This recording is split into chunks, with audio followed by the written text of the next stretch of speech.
Assalamualaikum Ahwat. Aku ada pantun nih, lontong Medan, pakai kuah santan. Makanya sambil santai di taman. Ahlan wa sahlan, di kajian subuh Ramadan. Abis sahur please jangan, ngantuk keterusan.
Oke, assalamualaikum warahmatullahi wabarakatuh.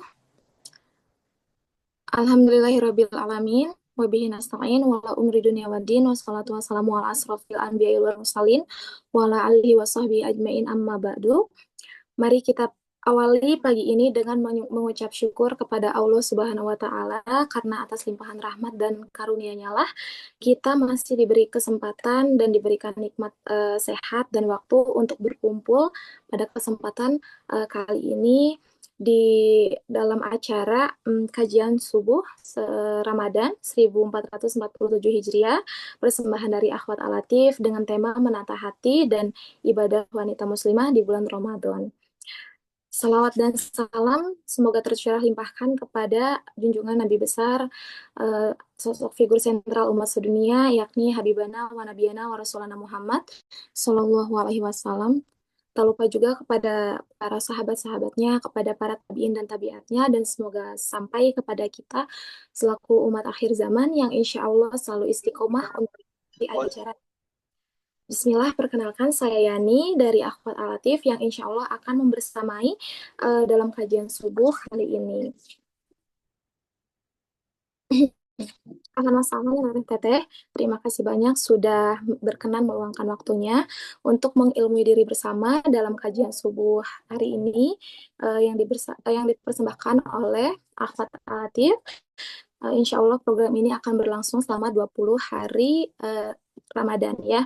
Jadi sekarang udah masuk di hari keempat dan kita akan membersamai teteh-teteh selama 16 hari ke depan lagi gitu ya. Dan untuk kajian dari Akhwat Al-Latif ini dilaksanakan rutin setiap ba'da subuh.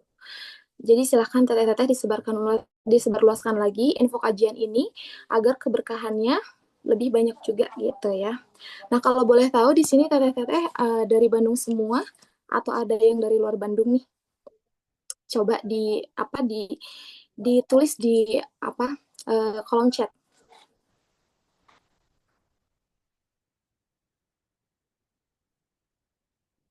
Wah, Masya Allah ada dari Jakarta ya. Semoga Cianjur teh di luar Bandung, Magetan, Masya Allah banyak juga ya. Wah, Masya Allah. Ternyata di luar Bandung juga banyak ya. Alhamdulillah ya, terima kasih banyak untuk teteh-teteh semua sudah meluangkan waktunya hari ini, dan aku izin untuk mengingatkan juga terkait adab bermajelis selama mengikuti kajian subuh Ramadan ini ya. Yang pertama, meluruskan niat karena Allah. Yang kedua, masuk majelis tepat waktu dan dalam keadaan siap. Yang ketiga, mematikan mikrofon saat bermateri menyampaikan ilmu ya. Dan yang keempat, fokus mendengar dan tidak sibuk dengan hal lain. Selanjutnya, mencatat ilmu yang disampaikan ya. Selanjutnya, bertanya dengan adab dan waktu dan pada waktu yang telah ditentukan. Nah, yang terakhir, menutup majelis ilmu dengan doa kafaratul majelis. Selain itu, teteh-teteh juga bisa bersedekah subuh di waktu terbaik, insya Allah di bulan Ramadan juga. Ini bisa scan Kris Ahwat Alatif di pojok kanan bawah, dan silahkan untuk bisa menyalakan kamera dan menggunakan virtual background yang sudah di-share di grup. Kalau memungkinkan, kalaupun tidak apa-apa ya. Gitu, teteh. Dan kemudian nanti untuk sesi tanya jawab bisa di drop dulu di kolom chat ya. Nanti ketika permateri sudah selesai untuk menyampaikan ilmu, insya Allah pertanyaan akan dibahas. Teteh-teteh, sebaik-baiknya ilmu yaitu dipahami, diamalkan, dan disampaikan. Teteh-teteh juga bisa mencatat resum dan disebarluaskan kebermanfaatannya dengan upload di Instagram, dan jangan lupa di tag di @akhwatalatif. Bismillah, semoga Allah meridhoi perjalanan ilmu kita kali ini. Amin ya robbal alamin. Nah, yang selanjutnya, agar majelis kita kali ini diberikan keberkahan dan kelancaran, teteh-teteh bisa buka mushafnya dan mari kita simak bersama pembacaan ayat suci Al-Quran yang akan dilantunkan oleh Teh Sasa. Kepada Teh Sasa, kami persilahkan. Bismillahirrahmanirrahim. Izin suara saya terdengar. Dengar Teh. Izin teteh-teteh, insya Allah kita akan membacakan ayat Al-Quran. Mangga boleh dibuka Al-Qurannya. Itu di surat Al-Baqarah ayat 155 sampai 157. A'udzu billahi minasyaitonir rajim. Bismillahirrahmanirrahim. وَلَنَبْلُوَنَّكُمْ بِشَيْءٍ مِّنَ الْخَوْفِ وَالْجُوعِ وَنَقْصٍ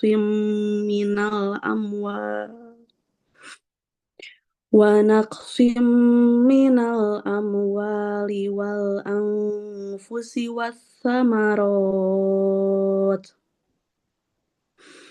وَبَشِّرِ الصَّابِرِينَ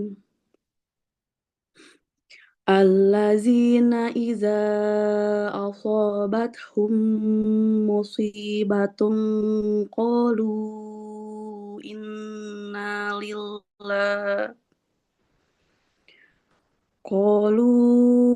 إِنَّا لِلَّهِ وَإِنَّا إِلَيْهِ رَاجِعُونَ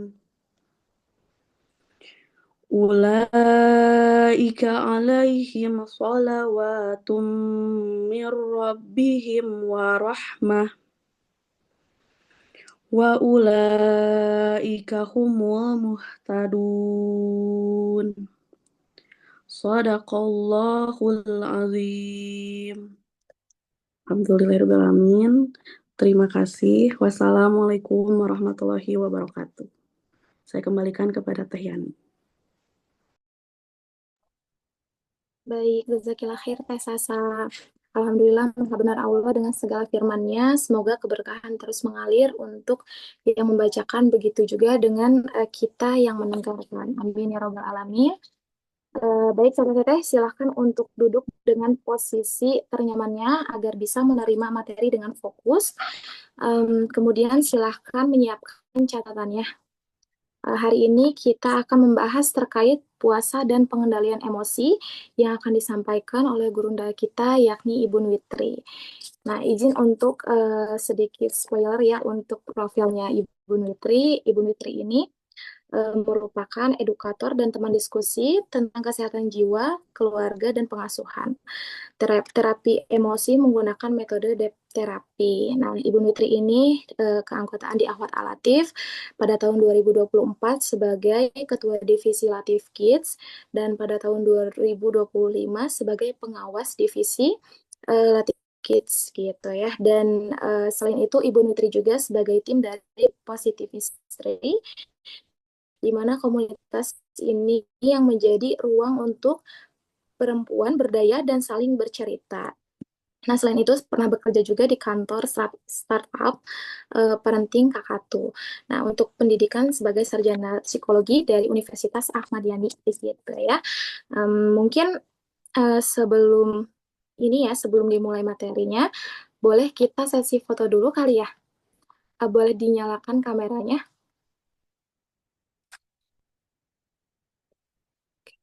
Boleh dinyalakan kameranya dulu karena sebelum kita mulai kita akan melakukan sesi foto dulu ya.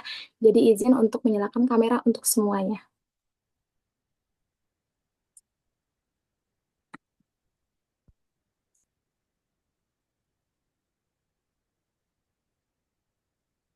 Bentar ya.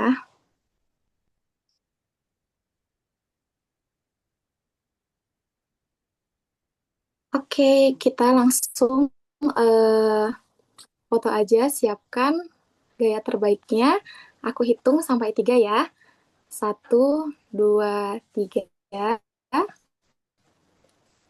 Oke, lagi ya. 1, 2, 3. Oke, tetap dengan gaya terbaiknya. 1, 2, 3. Oke, baik. Terima kasih ya. Mungkin sekarang kita uh, awali dengan membaca doa belajar. Bismillahirrahmanirrahim. Allahumma inni as'aluka ilman nafi'an, wa rizqan thayyiban, wa amalan mutaqabbalan, rabbi zidni ilman, warzuqna fahman, birahmatika ya arhamar rahimin. Baik, mari kita simak bersama materi kajian subuh hari ini kepada Ibu Nwitri. Kami silahkan. Oke, bismillahirrahmanirrahim.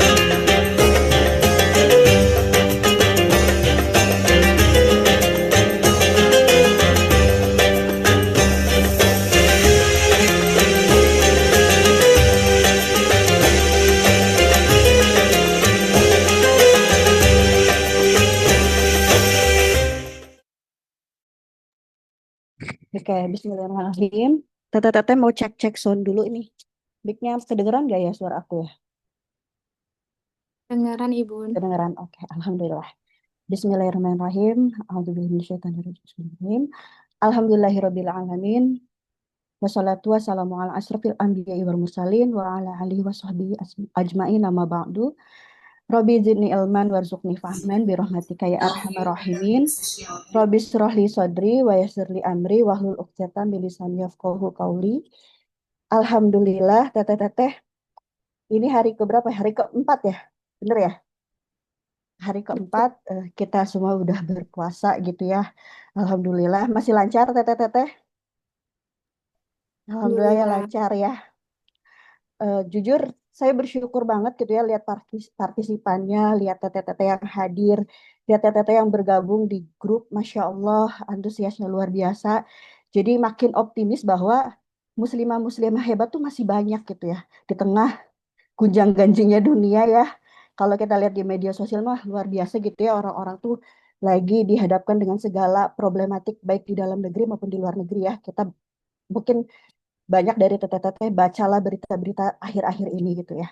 Dan saya juga mau apresiasi kepada panitia di Ahwat Al-Latif maupun media partner dan collaboration yang sudah bergabung gitu ya, sudah berkolaborasi untuk kebaikan, untuk langkah kebaikan di Ramadan ini. Terima kasih banyak kepada pembina kita juga, ke Umi, terus ke Teh Wida, Ketua Ahwat Al-Latif, ketua acara kita juga Teh Nisa. Mana Teh Nisa? Terima kasih banyak. Dan semua tim Ahwat Al-Latif, media dan semua divisi yang terlibat. Masya Allah ini tuh saya tuh kalau kemarin dia pas hari pertama amazed banget, Masya Allah. Jadi ini mau sedikit cerita dulu biar kita rileks ya. Sebelum kita ngebahas yang rada emosian gitu ya. kita relax dulu di pagi hari ini. Jadi pas saya lihat gitu gabung di hari pertama, kok saya kayak nostalgia ya gitu ya. Kenapa ya jadi nostalgia gitu? Karena dulu waktu zaman masih belum nikah, ada yang nonton gak sih, ada yang seumuran gitu sama aku.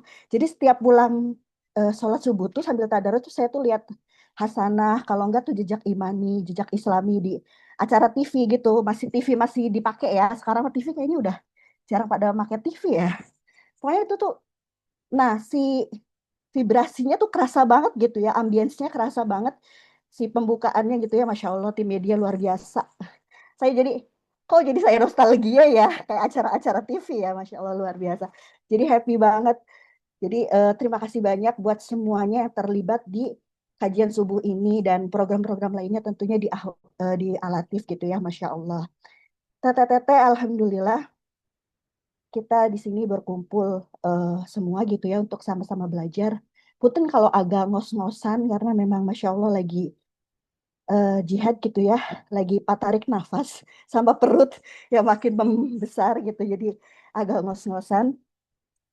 Jadi tete Alhamdulillah, tapi saya cek di grup gitu, ternyata lebih banyak yang belum kenal sama saya karena saya belum save kontaknya daripada yang udah kenalnya gitu ya. Jadi izinkan saya untuk memperkenalkan diri terlebih dahulu. Perkenalkan, nama saya Witri Susanti. Mungkin kalau misalnya nanti ketemu di jalan atau di Alatif atau ketemu dimanapun, boleh kita saling sapa gitu ya. Sapa dulu ya kalau pengen curhat menanti gitu. Next step-nya. Jadi kalau barangkali kita nanti ketemu, kita saling sapa. Saya Witri, biasa dipanggilnya Ibun. Saya ibu dari, insya Allah mau launching 3 anak gitu ya. Eh, Minggu depan insya Allah kalau nggak ada halangan, launching hari Minggu, minggu depan, berarti seminggu lagi dari pekan ini. Kalau kegiatan sehari-hari saya jadi istri dan jadi ibu. Terus eh, di ranah sosialnya suka sharing, suka berbagi, suka ngumpul sama teman-teman akhwat gitu-gitu ya, untuk berbagi tentang mental health, tentang healing dan sebagainya gitu. Terus domisili di Bandung. Jadi kalau ada yang pengen di Bandung, pengen ketemuan, kita ngobrol-ngobrol, hayu. Mungkin di Alatif gitu bisa ya insya Allah. Gitu, teteh-teteh. Mungkin sekilas aja ya tentang perkenalannya biar kita menghemat waktu pada pagi hari ini. Teh Lisa, aku mau minta bantuan untuk share screen. Nah, insya Allah hari ini materinya tentang puasa dan pengendalian emosi. Kenapa sih materi ini saya pilih gitu ya? Sebenarnya materi ini tuh eh, yang milihin tuh Umi yang milihin pengendalian judul materi ini gitu ya. Karena kebetulan saya juga masuk ke tim kurikulum kajian subuh ini gitu ya. Dan saya belum nyebutin nih partner saya terima kasih banyak juga sama Teh Dila partner saya di kurikulum gitu. Nah, pas waktu milih-milih judul kata Umi, Ibu judul ini aja, bawain judul ini. Jadi emang sesuai juga dengan background keilmuan saya gitu ya, insya Allah. Jadi di sini apa sih puasa dan pengendalian emosi gitu ya? Nah, sekarang saya mau jelasin dulu sejarahnya dulu tentang puasa. Karena membawa materi ini, jadi saya belajar sejarah lagi, teteh-teteh, untuk bisa sharing ke teteh-teteh, Masya Allah. Ternyata puasa tuh udah ada dari sebelum Islam ada. Tapi saat itu belum menjadi syariat ya, tentunya. Jadi nabi-nabi terdahulu, bahkan saya baca dari literaturnya, sejak Nabi Adam pun puasa ini udah ada gitu. Tapi tujuannya beda gitu. Nah, kalau di zaman Nabi Nuh, berpuasa itu dalam bentuk rasa syukur. Karena saat itu kan Nabi Nuh dan para pengikutnya tuh selamat dari banjir bandang yang besar gitu ya. Nah itu dalam bentuk rasa syukurnya Nabi Nuh itu berpuasa. Kemudian ada juga puasa Asyura. Sekarang juga masih suka dijalankan puasa sunnah ya. Nah puasa Asyura itu kaum Yahudi saat itu dalam bentuk rasa syukur karena Nabi Nabi Astagfirullahaladzim, bentar, rada ngelek karena ngos-ngosan. Karena saat itu Nabi Musa selamat dari kejaran Firaun gitu. Itu puasa Asyura. Nah, baru syariat Islam tentang puasa ini hadir ketika ketika di tahun kedua Hijriah.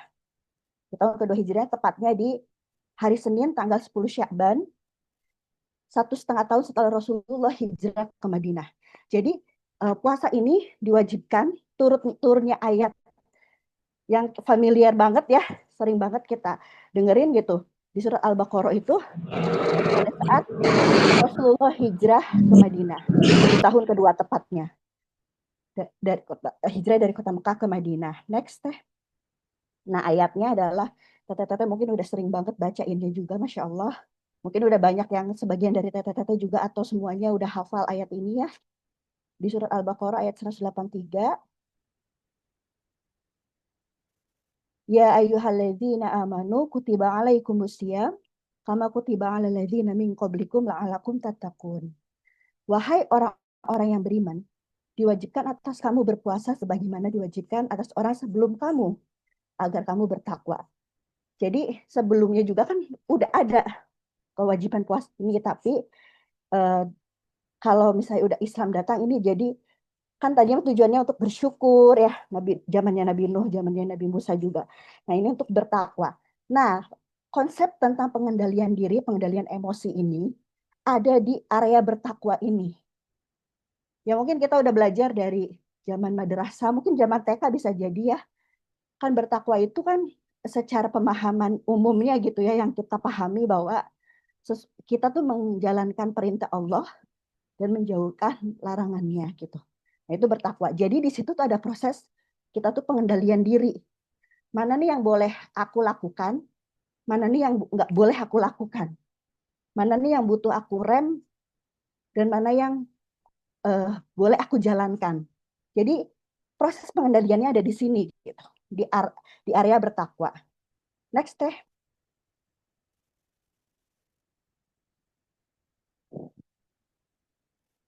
Oke. Nah, penjelasan tentang bertakwa ini dijelaskan lagi di surat Al-Imran. Ini saya ambil dari 132 dulu ya untuk runut penjelasannya.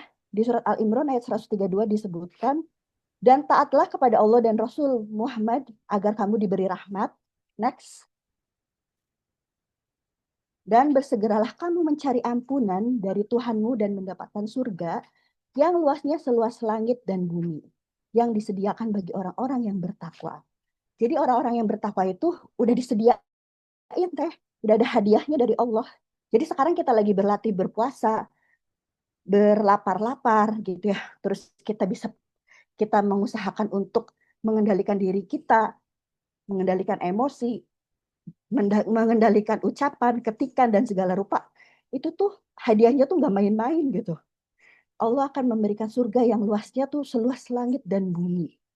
Gede banget kan berarti ya, langit dan bumi itu luar biasa, Masya Allah. Nah, next teh. Dan Allah tuh ngasih kisi-kisinya ke kita. Allah tuh maha baik, ngasih kisi-kisi orang yang bertakwa tuh yang seperti apa gitu ya. Orang bertakwa itu orang yang berinfak di kala waktu lapang maupun sempit. Jadi tidak hanya ketika berlebihan untuk mengeluarkan sodakoh, mengeluarkan infak, di kala sempit pun mengeluarkan. Dan di sini nih teh ada pembelajaran juga. Saya pernah mempraktekkan hal ini. Jadi sejak kuliah, saya tuh ketika saya menghadapi kesulitan, entahlah saya menghadapi konflik apapun itu ya. Waktu itu sih misalnya kalau kuliah mah seringnya kalau dosennya dapat dosen yang rada aduh susah nih ya dapat nilainya ya. Saya tuh suka ikhtiarin jadi ngeluarin infak gitu. Ya Allah, saya infakkan ini untuk memudahkan jalan saya bimbingan gitu. Diniatkan. Dan itu tuh saya teruskan gitu ketika awal-awal menikah. Ya mungkin ini spoiler aja ya bagi yang belum menikah. Kan ada aja ya konflik-konflik karena kita sama-sama masih baru kenal, baru ketemu. Apalagi yang mungkin kenalnya sebentar gitu ya, ta'arufnya sebentar gitu ya. Itu tuh kayak, oh kok dia gini, oh dia gini gitu kan. Ada ya kayak gitu-gitu aja awal-awal menikah itu. Dan itu tuh saya tuh tidak untuk memilih berkonflik, tapi saya selesaikan dulu dengan diri saya. Saya keluarkan dengan diri saya dan saya minta pertolongan sama Allah. Salah satunya saya berinfak. Saya pergi keluar, izin keluar sama suami. Ya saya izin dulu sebentar ya. Saat itu saya kondisinya lagi sama-sama, kalau lagi nggak enak hati gitu ya, sama pasangan misalnya. Itu saya lakukan sampai detik ini ketika ada anak-anak udah mulai ada trouble nih. usahakan bismillah ya Allah saya berinfak. Tidak ngelihat lagi ada atau enggak kan, karena yang dilihat itu ikhlasnya ya. Nah itu tuh bisa dijalankan. Itu tuh salah satu regulasi juga untuk emosi kita selain berpuasa tentunya ya. Karena apa? Secara otak kita tuh berpikir bahwa kita tuh melepaskan sesuatu hal gitu. Jadi kayak diimajinasikan, diasosiasikan kita tuh melepaskan sesuatu yang berat untuk di jalan Allah. Kita pasrahkan ke Allah. Ya Allah nih, saya lepaskan. Nah, itu salah satunya. Dan ini dijelaskan di ayat ini bahwa ciri-ciri orang bertakwa adalah mereka yang berinfak di waktu lapang maupun sempit. Dan orang-orang yang menahan amarahnya. Maksudnya menahan itu bukan berarti dalam Islam kita nggak boleh marah ya. Kalau di Islam nggak boleh marah, berarti Umar bin Khattab apa kabar gitu ya. Beliau itu dengan, ya mungkin banyak umat Muslim itu memahami bahwa Umar bin Khattab itu dengan segala ke ini ya ke apa kegagahannya kan, jadi kalau kegagahan tuh labelingnya tuh ya suka marah, tegas dan segala rupa kan. Tapi Umar bin Khattab tuh karakteristiknya nggak hilang begitu aja. Dari sebelum menjadi Muslim sudah punya karakter seperti itu. Tapi setelah jadi Muslim, kegagahannya ini diarahkan untuk Allah. Makanya disebut Al-Faruq, pembeda. Umar bin Khattab lah yang paling berani untuk menyatakan kalau memang itu batil-batil gitu ya. Tegas gitu. Karena ya Islam butuh orang-orang yang seperti itu. Bayangin, ekspansi Islam lebih luas kan, segagah itu, setegas itu. Dan Islam butuh orang-orang yang seperti itu. Kayak gitu. Nah, apakah dari gambaran ini hak-hak kita direbut kayak gitu? Tapi dalam proses pengendalian. Jadi ibaratnya kalau kita lagi masak air ya, masak air di panci, ngegolak kan, aduh ngegolak Sunda banget ya. Apa, merebus air kan, apa namanya, apa sih bahasa Indonesia-nya, kok aku rada lupa ya. Mendidih, kok jadi lupa, gara-gara ngegolak. Nah mendidih. Kalau misalnya kita biarin bisa jadi tumpah-tumpah kan ya airnya. Kalau kita nggak tutup. Tapi ketika kita tutup si pancinya. Dan coba deh teteh perhatiin. Kalau panci buat ngerebus air tuh biasanya tuh ada celah kecil. Bulat. Atau kalau teko yang bunyi gini kan. Ada buat uapnya keluar. Nah maksudnya adalah itu tuh biar nggak tumpah-tumpah. Jadi si uap tuh keluar sedikit-sedikit. Amarahnya tuh dialirkan. Tapi dengan cara yang baik, dengan diregulasi, maksudnya gitu, supaya tidak tumpah-tumpah, ibaratnya kayak gitu analoginya. Dan lalu memaafkan kesalahan orang lain. Tentunya ketika kita sudah mulai bisa mengontrol diri kita, interaksi kita sama orang lain itu akan dimudahkan oleh Allah untuk menjalin interaksi, untuk memaafkan, untuk sadar bahwa oh iya ya, ada orang lain tuh punya karakter masing-masing, dia di luar kontrol kita dan segala rupa. Itu mindset mulai tertanam dengan baik gitu ya, untuk bisa memaafkan. Dan Allah mencintai orang yang berbuat kebaikan. Siapa sih yang gak mau dicintain sama Allah? Karena sepemahaman saya, orang yang masuk surga itu bukan karena seberapa banyak amalnya saja, tapi karena rahmat Allah yang akhirnya menjadikan kita masuk ke surganya Allah. Gitu. Next teh. Nah, sekarang saya mau masuk ke pengertian puasa atau makna puasa itu sendiri ya. Next. Makna puasa menurut bahasa dalam buku Syarah Syamil Nabi Muhammad karya Syekh Abu Razak bin Abdul Muhsin Al-Badr, puasa menurut bahasa bermakna menahan dan mengendalikan diri. Jadi kenapa saya materi ini fokusnya ke puasa ya, karena tentunya memang di bulan Ramadan juga.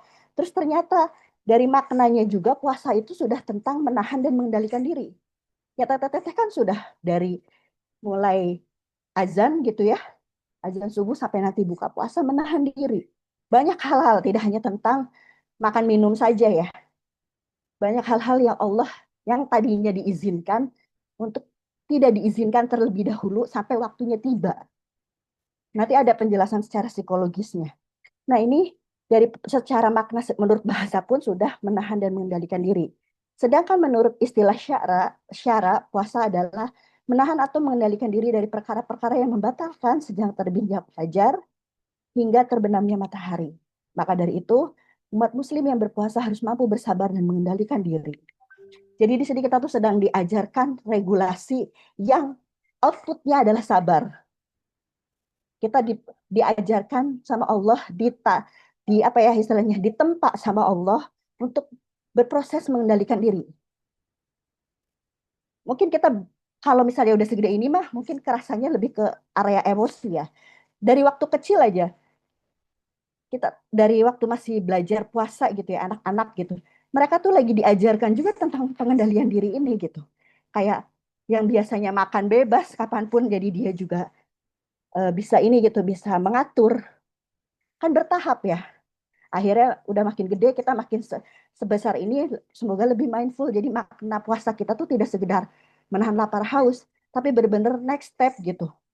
Menahan nafsu, kita bisa menahan omongan, kita belajar dan Masya Allah, ya Allah hadirkan itu sebulan penuh.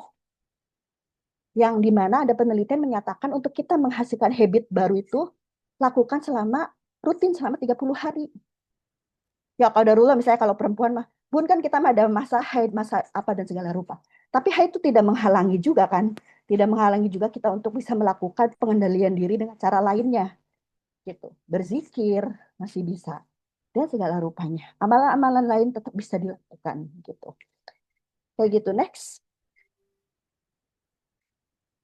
Nah kalau makna puasa dalam sudut pandang psikologi Islam, puasa menurut psikologi bagaimana seseorang mampu menahan lapar, haus, nafsu, serta mampu menahan perilakunya. Nah, di sini udah ada perilaku ya. Dapat digarisbawahi makna yang terpenting dari puasa adalah pengendalian. Dalam ilmu psikologi pengendalian sering disebut dengan self-control. Nah, ini ngomongin self-control, saya tuh ada sedikit cerita. Jadi waktu zaman kuliah, saya tuh masuk tim ikut ngebantu penelitian dosen gitu ya. Nah, dosen ini meneliti tentang psikologi positif. Saat itu uji coba alat tes namanya karakter strength. Nah, saya tuh kan sebelum diuji coba ke orang yang lebih luas gitu kan diuji coba dulu ke ya tim ini gitu ya, termasuk saya. Tahu nggak teteh-teteh? Dari hasil tes saya, self control saya itu adalah nilainya 2 terakhir dari beberapa karakter yang saya punya. Bayangin. Tapi nomor pertama saya tuh love. Saya tuh cinta. Karena saya mudah apa ya? Mudah berbagi kasih sayang gitulah intinya. Dan itu saya sadari. Oh iya ya. Tapi rem saya tuh jeblok gitu. Rem saya tuh blong. Kurang. Jadi kayak misalnya kalau pengen berbagi, kadang bisa jadi untuk diri saya tuh kurang porsinya. Tapi untuk ke orang lebih banyak. Dan ingat gak kemarin Umi menjelaskan bahwa kontrol diri dari kita itu salah satunya adalah takwa dan iman. Dan saya merasakan ketika saya mulai belajar, saya tuh mulai belajar, jadi bersyukurlah teteh-teteh yang mungkin di usia singlenya masih muda udah mulai belajar ilmu agama tuh, itu udah startnya udah lebih awal. Kalau saya tuh jujur bisa dibilang mulai belajar lewat liko-liko itu di semester akhir kuliah gitu. Jadi kayak ya Allah kemana aja selama ini gitu kayak gitu. Nah itu tuh mulai pas belajar di situ dan ya biiznillah ketika saya mulai belajar agama, belajar tentang hisab, belajar itu kan hisab juga ya belajar hisab itu kita tuh tentang pengendalian diri. Yang awalnya saya tuh jujur banget tukang belanja karena saya tuh punya ini teteh-teteh punya kelainan, kelainan dalam artian karena dulu pengasuhan saya tuh ketika saya menangis oleh pengasuh saya diasuh sama uak. Jadi kedua kedua orang tua saya tuh termasuk yang sibuk. Saya sama uak gitu ya diasuhnya karena uak saya tuh kerja di saya gitu, di rumah saya. Diasuh sama uak. Jadi uak tuh ketika saya nangis eh biar saya anteng tuh jajan. Diarahin untuk jajan-jajan dan itu tuh ngebentuk habit bahwa sesuatu hal yang menenangkan bagi saya adalah jajan belanja. Itu di psikologis juga secara psikologis itu bisa di ini ya apa betul gitu bahwa salah satunya orang yang shopaholic gitu ya itu gara-gara pembentukan dari pola asuh juga.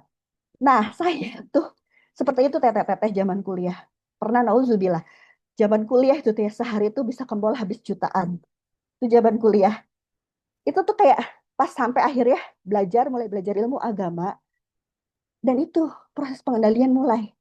Saya harus bisa merelakan. Jadi lulus dari kuliah tuh pulang kampung gitu ya. Saya bagi-bagiin semua baju-baju yang saya belanja, tas-tas yang saya belanja itu yang karena saya pengen jadi saya yang baru gitu. Pengen mulai mindful, saya hanya cukup baju segini, cukup tas segini. Dan itu mulai bertahap pelatihan untuk pengendalian diri itu dalam proses ini ya, proses habit, membangun habit harian. Nah, puasa juga tuh termasuk yang seperti itu gitu dalam prosesnya. Kita tuh dilatih dari hal-hal yang sederhana, menahan makan, menahan haus, menahan, ya lebih besar laginya menahan emosi dan segala rupa. Jadi self control itu dilatih. Dan ternyata iman dan takwa itu adalah yang membantu mendorong kita untuk menguatkan mindset kita. Kan ranah pemahaman dulu ya. Pemahaman sampai akhirnya ketika kita belajar kan ada di area pemahaman sampai tingkat tertingginya kita belajar itu udah di ranah afeksi, bisa dirasakan. Oh iya, ternyata ini tuh bermakna banget ya bagi saya pembelajaran ini tuh. Itu udah di ranah afeksi berarti kita tuh udah di tahap pembelajaran yang terasa maknanya gitu. Seperti itu. Next. Nah, ini ada psikolog dari UGM. Beliau Pak Dr. Bagus Riono. Nah, Pak Bagus ini adalah Presiden International Association of Muslim Psychologists. Jadi eh, apa sih presidennya psikologi Islam sedunia saat ini tuh orang Indonesia, teteh. Ini Pak Bagus. Pak Bagus itu dosen dari UGM. Nah, ini dikuatkan dari pendapat Pak Bagus. Berpuasa itu bermanfaat untuk meningkatkan kontrol diri. Dengan berpuasa, kita dilatih delay gratification. Delay gratification itu apa sih? Jadi, kita tuh menunda kesenangan atau kepuasan sesaat demi mendapatkan hasil yang lebih besar atau lebih baik di masa depan. Ya, kalau konteksnya puasa gitu ya, Teh. Contohnya makan minum aja. Kita kan menunda tuh makan dan minum. Kerasa nggak sih pas buka puasa tuh nikmat rasanya? Proses menunda sementara dari terbitnya fajar sampai terbenamnya matahari. Tapi akhirnya kita tuh bisa merasakan lagi, mensyukuri lagi, oh ternyata tuh semangka tuh seenak ini. Mungkin di hari-hari biasa-biasa aja semangka tuh gitu. Rasa semangka ya udah biasa aja lalu karena udah biasa. Tapi ketika kita dari haus dahaga dan kita dapat minuman aja gitu, air putih aja juga rasanya udah Masya Allah. Kurma satu aja udah ngerasanya udah ngenyangin gitu. Dan seperti itu Teh. Itu namanya kalau istilah di psikologinya delay gratification atau menunda pemuasan. Dalam konsep puasa adalah menunda kepuasan makan, emosi, dan sebagainya. Seperti itu. Jadi sebenarnya mah kita tuh lagi dilatih sama Allah untuk bisa merasakan hal-hal yang mungkin selama ini dianggap udah biasa aja. Sampai akhirnya kita mensyukuri, luar biasa ya, ternyata makan tuh luar biasa ya. Ternyata enak ya. Nah, next step-nya jangan sampai kontrolnya jebol juga kalau udah buka puasa. Ini rata-rata kan ada orang-orang tuh jadi kayak lapar mata, jadi segala dimakan. Nah, itu hati-hati sama kesehatan sih itu Mbak ya. Next.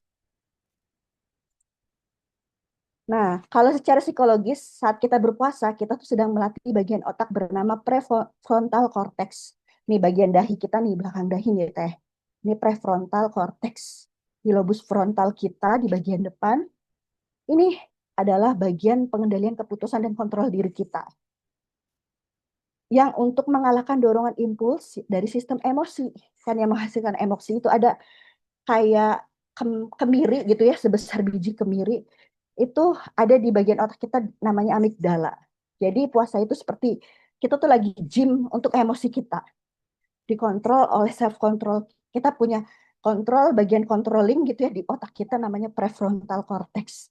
Nah, nauzubillahnya bagi mereka-mereka yang udah adiksi terhadap sesuatu, yang diserang tuh bagian prefrontal cortexnya teh. Makanya orang-orang yang adiksi, baik itu adiksi pornografi, narkoba gitu, rusak bagian itunya, prefrontal cortexnya.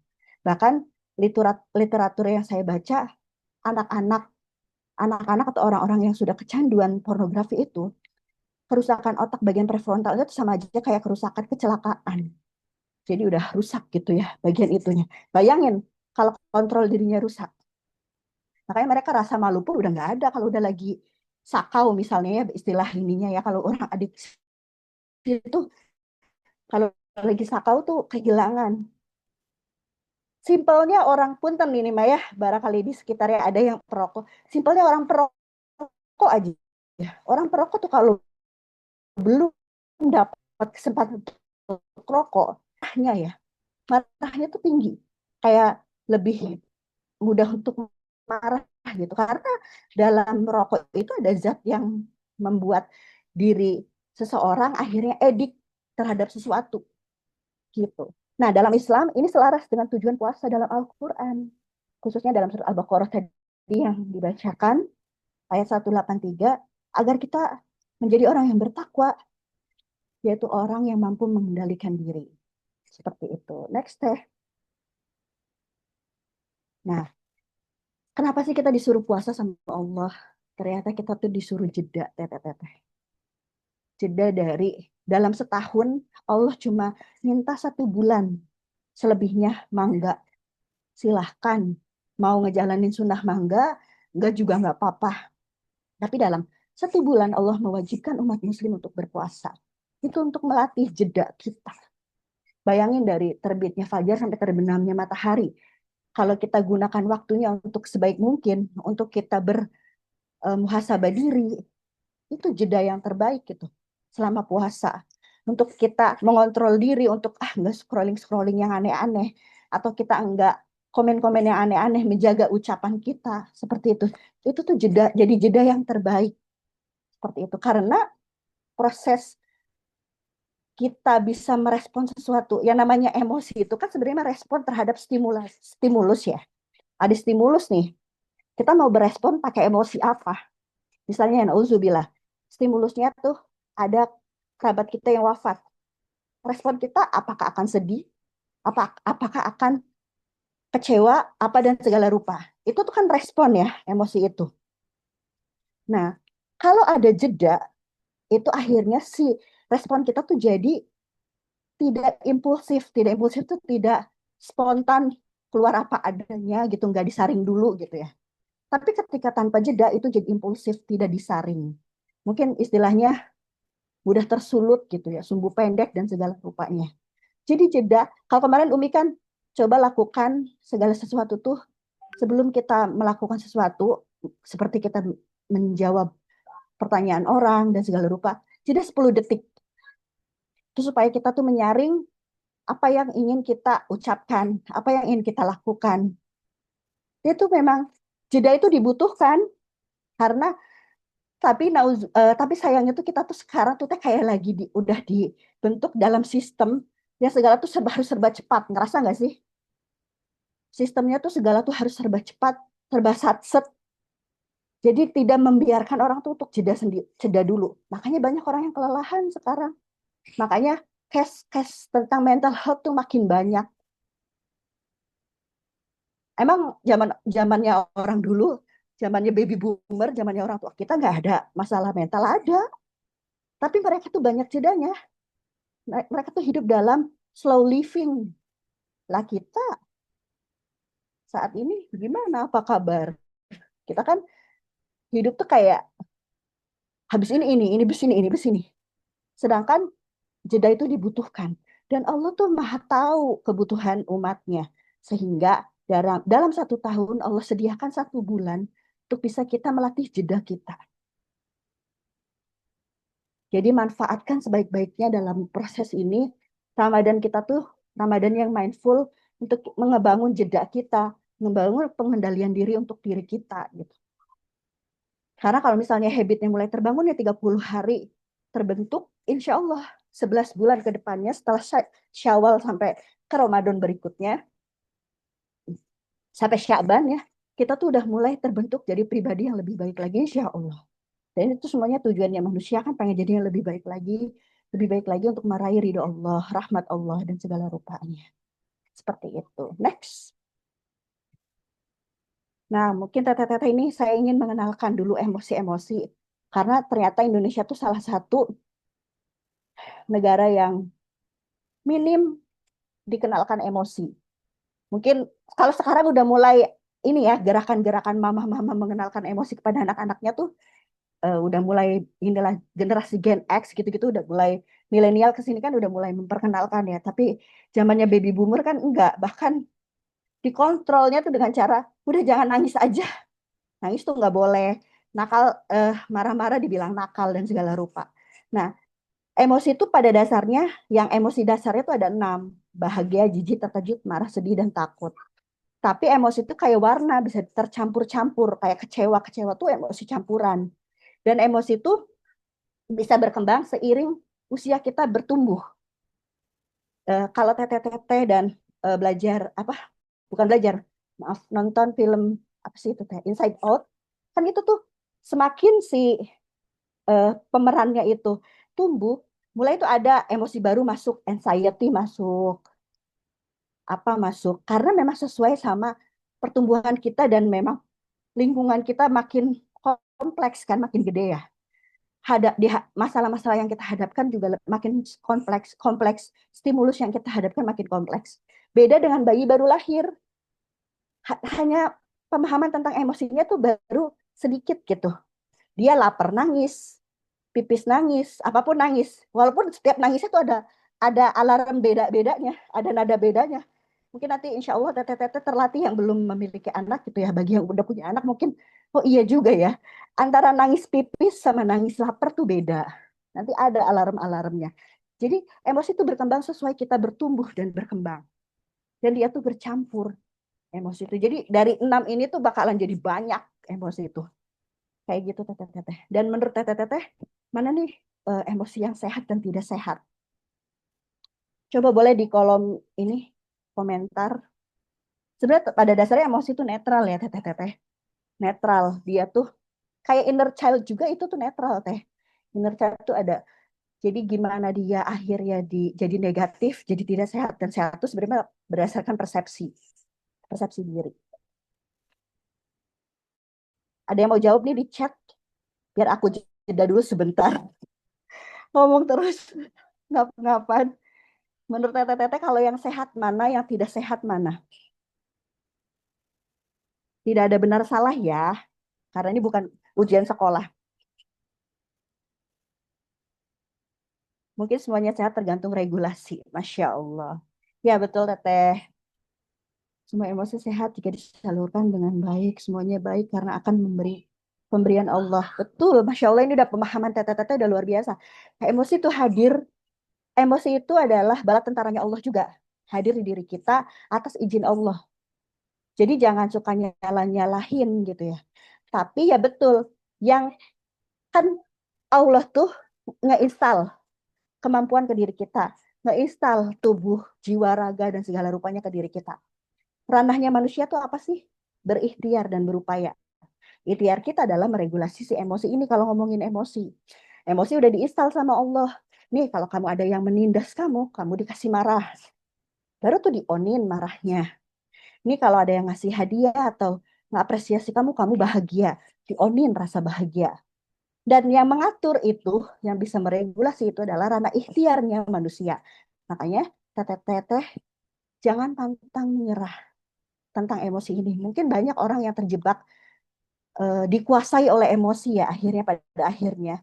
Tapi masih bisa diupayakan untuk bisa diperbaiki, untuk bisa kontrol lagi. Yang tadi yang saya ceritakan, hasil tes saya sekalipun yang kontrol dirinya paling terakhir, biiznillah atas izin Allah, ketika saya mengupayakan untuk belajar, mengupayakan untuk bisa saling memahami, untuk bisa, jadi saya nih punya love nih, udah punya modal love paling gede nih. Gimana caranya ketika saya marah, marahnya tuh dengan ulas asih gitu. Karena saya udah punya modal love nih. Nah itu dengan proses apa saya mengatur diri saya, mengatur otak saya dengan cara belajar. Jadi teteh-teteh jangan pantang menyerah. Belajar itu belajar ilmu agama tentunya, kita buluh sunatullah tuh jangan ditinggalin. Karena Rasulullah itu teladan, sebaik-baiknya teladan. Yang kemarin Umi ceritakan kan bagaimana Rasulullah tuh tidak mudah tersulut, ditagih hutang di tengah, di depan murid-muridnya gitu. Kalau kita manusia biasa mah masih malu ya. Mungkin di belakang layar ditarik orang yang nagih hutangnya. Kayak hela atau kayak deui nagihna gitu. Mungkin kita bisa kayak gitu. Tapi Rasulullah itu tidak gitu, tidak memilih itu. Nah, mungkin kita bisa belajar dari tauladan kita, dari Ummu Aiman yang kemarin yang Umi ceritakan seperti itu.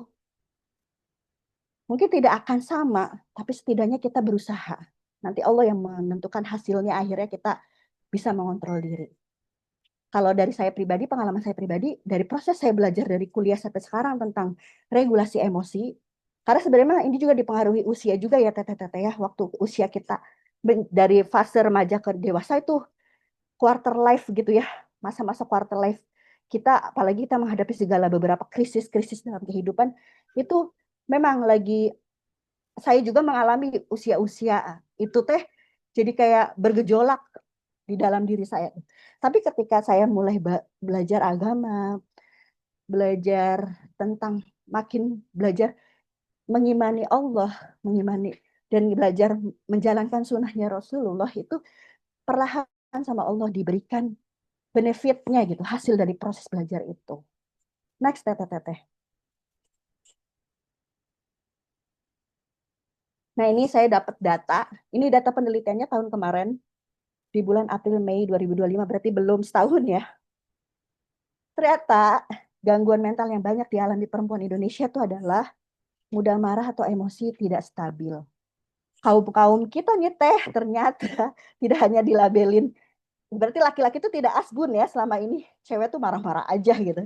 Itu tuh nggak asbun, ternyata hasil penelitian di Indonesia tuh seperti ini pernyataannya gitu. Data ini menunjukkan bahwa reaksi emosional seperti mudah marah atau emosi tidak stabil adalah pengalaman yang paling sering dilaporkan oleh perempuan Indonesia dalam konteks kesehatan mental saat ini. Lebih tinggi dibandingkan keluhan lain seperti cemas atau sulit tidur. Jadi perempuan tuh mudah marah katanya. Bener apa bener teh? Bener atau salah? Nah, dari hal ini saya tuh kan pernah belajar tentang fitrah based education, dan di situ juga belajar tentang fitrah keibuan. Dari setiap kita perempuan itu diinstal fitrah keibuan. Nah, fitrah keibuan itu salah satunya ada samudra maaf. Kalau kitanya marah-marah aja, mungkin untuk memaafkan tuh sulit ya. Dan kerasa nggak sih teh, yang belum, yang udah nikah mah kerasa mungkin ya, kalau misalnya kita kan peranannya sebagai istri, sebagai ibu di rumah. Ketika kita marah, atmosfer rumah tuh beda. Nah, bagi yang belum nikah, ketika ibu kalian marah, kerasa nggak rumah tuh jadi beda. Jadi nggak enak aja suasananya gitu. Nah, maka dari itu, kalau bisa mah dari penelitian ini yuk kita mengupayakan supaya si presentasinya berkurang deh gitu. Kita mulai belajar deh regulasi. Salah satunya melalui puasa ini gitu. Kita lebih mindful lagi, memaknai lagi jedanya, memaknai lagi tentang regulasinya gitu. Next teh. Dan kemarin juga kan ada yang bertanya tuh ya, kalau nggak salah waktu kajian Umi, kalau misalnya kita terlanjur marah ke anak tuh gimana? Bahkan sudah di tahap misalnya kalau saya pernah ngisi-ngisi kelas, ada yang bertanya, Bun, saya tuh ya saya alhamdulillah bismillah beliau sudah di tahap sadar bahwa beliau tuh suka marah-marahin anak dan khawatir takut sekali anaknya trauma. Itu saya gimana? Dan ternyata bismillah kemarin-kemarin saya tadarus, saya baca surat Al-Anbiya, dapatlah ayat ini teh. Kita belajar dari kisah Nabi Yunus alaihissalam. Dan ingatlah kisah Zunnun atau Nabi Yunus ketika dia pergi dalam keadaan marah. Lalu dia menyangka bahwa kami tidak akan menyulitkannya. Maka dia berdoa dalam keadaan yang sangat gelap. Sangat gelap di dalam perut paus di malam hari di lautan ya. Tidak ada Tuhan selain Engkau Maha Suci. Engkau sungguh aku termasuk orang-orang yang zalim. La ilaha illa anta subhanaka inni kuntu minaz zalimin. Jadi teh ternyata kan Nabi Yunus tuh nabi yang kurang sesabar apa sih? Udah dakwahnya tuh tahunannya tuh banyak banget gitu ya, istilahnya hitungan tahunnya gitu. Tapi ada satu masa di mana Nabi Yunus tuh marah, akhirnya meninggalkan kaumnya. Dan di sini Allah mengatakan bahwa apakah kami tidak akan menyulitkannya? Diberikan kesulitan berupa ketika diundi namanya Nabi Yunus terus yang keluar, dan akhirnya Nabi Yunus keluar dari bahtera atau kapal lautnya, akhirnya ditelan oleh Paus Nun. Dan di dalam pausan itu, Nabi Yunus bertaubat di dalam kegelapan perut paus dan atas izin Allah dimuntahkan kembali.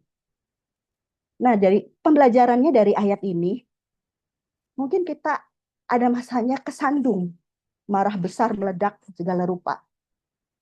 Kepada orang tua, atau kepada anak misalnya, pada pasangan, atau kepada sahabat, pada guru dan segala rupanya. Tapi dari ayat ini, dari kisah Nabi Yunus kita belajar, Allah tuh maha pengampun, Allah tuh maha pembuka jalan gitu ya. Ketika kita benar-benar meminta ampunan kepada Allah, Allah teh memudahkan jalannya, mengeluarkan kita dari setiap kesulitan. Jadi saya sarankan kepada orang tua yang pernah jebol gitu ya, marahnya pernah meledak kepada anak-anaknya, bertaubat dan meminta maaf lah. Sekecil apapun usia anak kita. Karena kasus-kasus ibu-ibu yang ngebanting anaknya tuh teh, yang masih bayi tuh ada aja gitu ya. Kasus-kasus tentang perlakuan ibu ke anaknya tuh ada aja. Mungkin sekarang terbarunya ada kasus yang di Sukabumi yang dibunuh sama ibu tirinya, disisa ibu tirinya, anaknya meninggal. Itu kayak gitu tuh benar-benar ketika kita bisa belajar tentang agama, oh ternyata ada ya Nabi juga yang sempat merasa marah, beliau pergi meninggalkan kaumnya, dan Allah berikan peringatan. Nah, poinnya adalah ketika kita diberikan peringatan, apakah kita tersadar atau kita ya udah lalu aja gitu, peringatan itu berlalu tanpa kita sadari. Jadi kesadaran itu penting banget kita asah, kepekaan itu butuh kita asah bahwa oh ini tuh alarm dari Allah. Misalnya nauzubillah di kehidupan kita lagi marah sama orang tua. Qadarullah di kerjaan, misalnya di hubungan misalnya sama pasangan jadi disulitkan gitu ya. Itu bisa jadi itu alarm dari Allah bahwa hey, minta maaf sama orang tua, hey tobat sama Allah gitu. Hey tobat atas kesalahan kamu. Jadi itu tuh bisa jadi refleksi dalam diri kita.